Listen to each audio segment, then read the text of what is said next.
Selamat datang kembali di sesi pendalaman kita. Kali ini kita punya pertanyaan yang cukup menggelitik nih. Oh iya, pertanyaannya apa tuh? Mungkin juga mengejutkan buat Anda. Apakah warga Parepare bisa disebut intoleran? Nah loh. Wah, ini isu sensitif ya. Iya, ini muncul gara-gara hasil Indeks Kota Toleran, IKT, yang terbaru tahun 2024. Betul, betul. Ini memang jadi perbincangan. Sumber utama kita hari ini sebuah analisis judulnya Mengukur Toleransi Kota Parepare. Oke. Analisis ini mengacu langsung ke risetnya Setara Institute for Democracy and Peace. Lembaga ini kan cukup kredibel ya soal isu toleransi. Iya, sering dengar namanya. Oke, mari kita coba pahami bareng-bareng ya. Jadi misi kita di sini memahami apa sih sebenarnya yang ditunjukkan skor IKT Parepare ini. Terus kenapa temuan ini penting buat kita perhatikan, dan tentunya apa langkah perbaikan yang direkomendasikan. Sip. Risetnya sendiri katanya pakai 8 indikator, jadi lumayan menyeluruh ya, dari kebijakan pemerintah sampai dinamika sosial di masyarakat. Memang pendekatannya komprehensif. Mereka pakai kerangka kerja akademis yang udah diakui lah ya dari Brian J. Grimm dan Roger Fink itu buat ngukur kebebasan beragama dan tata kelola. Oke. Yang menarik juga, datanya tuh nggak cuma satu sumber. Mereka kumpulin dari dokumen resmi Pemkot, data BPS, catatan Komnas Perempuan juga. Wah, lengkap ya. Iya, terus ada pantauan media, bahkan sampai pakai kuesioner ke aparat Pemkot. Jadi ada semacam triangulasi data gitu. Nah, dengan data sebanyak itu, ternyata ada 2 indikator yang nilainya menonjol banget. Menonjol karena rendah ya? Iya, karena sangat rendah untuk Parepare. Ini yang disebut jadi pekerjaan rumah bersama gitu istilahnya di tulisan itu. Indikator apa aja tuh? Skor untuk peristiwa intoleran itu cuma 3,00%.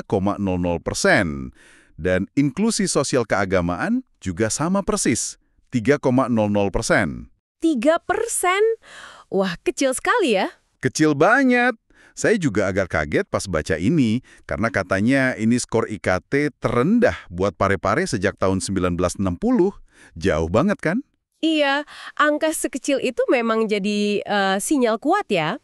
Ada contoh konkretnya nggak soal peristiwa intoleran itu? Ada, disebut di risetnya. Apa itu? Salah satu contoh yang diidentifikasi dan katanya punya dampak signifikan, kayak efek domino gitu, itu polemik soal sekolah Kristen Gamaliel. Oh iya, yang itu. Iya, sempat dengar isunya. Nah, peristiwa ini, menurut analisisnya, nggak cuma jadi isu lokal, tapi gaungnya cukup luas, sampai mempengaruhi persepsi toleransi kota secara keseluruhan. Jadi satu kasus bisa begitu ya pengaruhnya? Iya, menunjukkan banget gimana satu kasus bisa berpengaruh besar. Artinya ini bukan sekedar angka statistik aja ya. Betul sekali. Tapi benar-benar nyangkut soal gimana warga interaksi sehari-hari gitu. Tepat. Ini bukan cuma soal ranking kota, tapi udah menyentuh esensi kita berbangsa. Memperbaiki kondisi ini kan relevan banget sama pengamalan nilai Pancasila. Pancasila ya? Iya, utamanya sila kedua, kemanusiaan yang adil dan beradab. Itu kan dasar kita hidup bareng di masyarakat. Oke. Masuk akal. Terus kalau udah tahu masalahnya, langkah konkretnya gimana? Sumber kita ini nyebutin beberapa rekomendasi dari Dr. Saprila Albaikuni. Iya, apa saja rekomendasinya? Yang pertama, ya kedengarannya logis sih. Selesaikan dulu polemik sekolah Gamaliel tadi sampai tuntas. Benar, itu prioritas utama kayaknya ya. Tapi nggak cukup di situ aja kan? Enggak, ada lagi. Apa lagi? Rekomendasi berikutnya itu upaya proaktif. Jadi, ningkatin pemahaman dan, nah ini penting, penerimaan terhadap perbedaan di masyarakat. Lewat apa tuh caranya? Bisa lewat pendidikan multikultural katanya. Dimulai dari usia dini dan penting juga buat melibatkan berbagai lembaga sosial keagamaan yang ada. Biar lebih membumi gitu ya. Mungkin gitu ya tujuannya. Saya juga tertarik sama rekomendasi ketiga nih. Ngadain kegiatan tahunan bersama. Kegiatan bersama? Iya, yang melibatkan lintas agama, suku, dan adat. Ini gimana diharapkan bisa bantu? Nah, ini langkah strategis ya buat memperkuat kohesi sosial. Tujuannya itu buat menghidupkan lagi atau memperkuat prinsip hidup masyarakat Bugis di sana. Prinsip apa itu? Namanya masih di Siri, masih di Gau. Artinya itu kurang lebih menyatukan kehormatan, menghimpun kebaikan. Oh, kearifan lokal ya? Betul.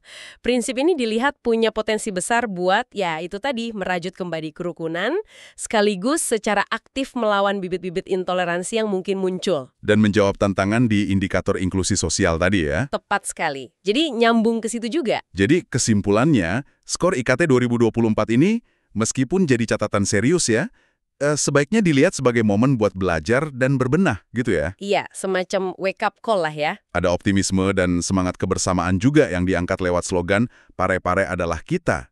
Jadi ini bukan akhir cerita, tapi mungkin awal babak baru buat perbaikan. Semangat itu penting banget. Dan prinsip masih disiri, masih digauh. Tadi itu jadi kayak jangkarnya gitu. Jangkar ya. Ini bisa jadi fondasi kuat buat kehidupan bersama di kota yang seperti ditekankan juga di sumber kita, memandang masyarakatnya itu aset.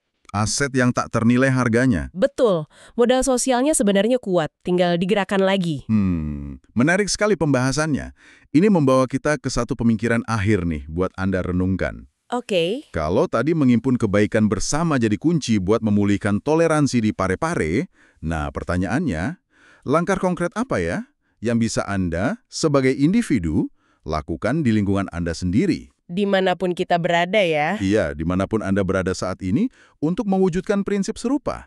Prinsip menyatukan kehormatan dan kebaikan bersama itu. Silakan direnungkan.